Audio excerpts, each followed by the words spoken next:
First question है वो हमारा इसी से रिलेटेड है। A comb run through one's dry hair attract small bits of paper why.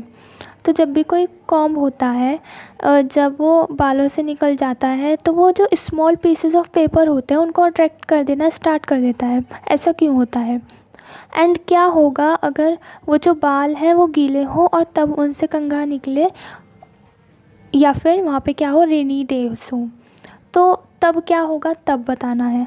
तो ऐसा क्यों होता है कि जब वो सूखे बालों से निकलता है तो स्मॉल पीसेस ऑफ पेपर को अट्रैक्ट करता है? इस वजह से होता है, जब वो बालों से निकलता है तो वहाँ पर डेफिनेटली हमारे बालों में थोड़े थोड़े तो चार्जेस होते ही होंगे। ओके, सो चार्जेस से जब वो निकलता है ड्यू टू फ्रिक्शन, वो जो कॉम्ब होता है उस पर भी क्या आ जाता है, चार्ज हो जाता है फिर। और चार्ज होने की वजह से अब जब पॉजिटिव या फिर what ever the charge present on the comb, attraction या फिर रिपल्सन तो वो करेगा ही। इस तरीके से वो पेपर से अट्रैक्शन कर देना स्टार्ट कर देता है। और जब हमारे बाल गीले होते हैं, क्योंकि वहाँ पर ड्राई नहीं है तो इतना फ्रिक्शन नहीं हो पाता है, इतना चार्ज उस कॉम्ब को नहीं मिल पाएगा कि वो पेपर्स को अट्रैक्ट करना स्टार्ट कर दे।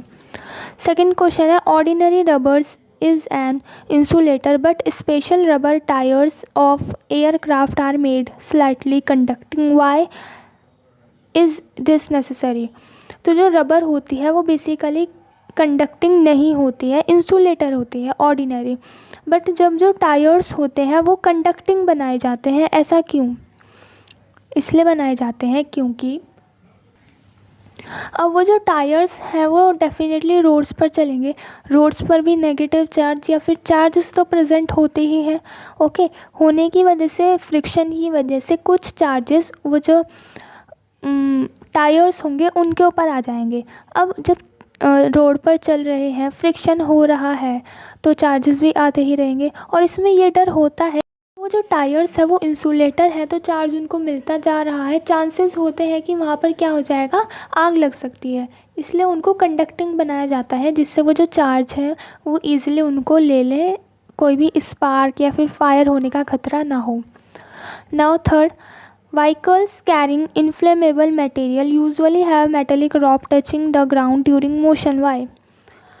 तो जो भी व्हीकल्स होते हैं जिनमें इन्फ्लेमेबल मतलब ऐसे मटेरियल जिनमें ईजिली आग लग सकती है, उस व्हीकल्स में मेटेलिक रोप होती है जो कि अर्थ से डायरेक्टली कनेक्ट होती है ड्यूरिंग द मोशन। ऐसा क्यों होता है?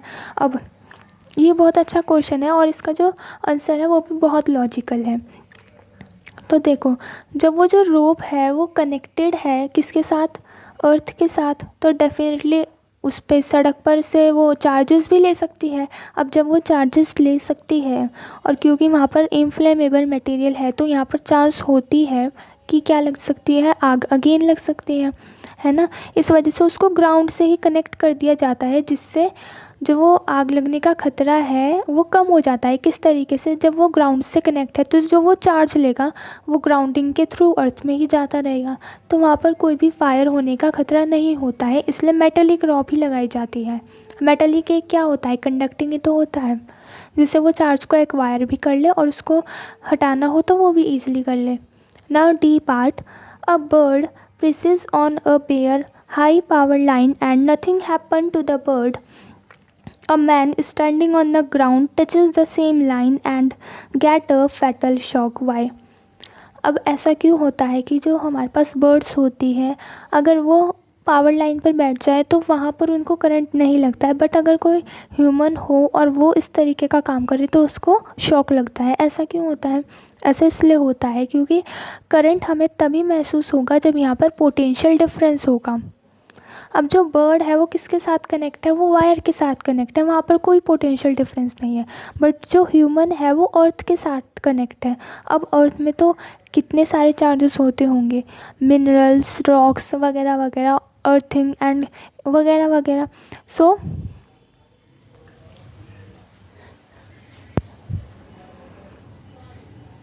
सो मैन के लिए यहाँ पर खतरा होता है ह्यूमंस के लिए कि उनको शॉक लगेगा क्योंकि वहाँ पर पोटेंशियल डिफरेंस है, बट बर्ड के और पावर लाइन के बीच में कोई पोटेंशियल डिफरेंस नहीं है, इसलिए वहाँ करंट नहीं लगेगा।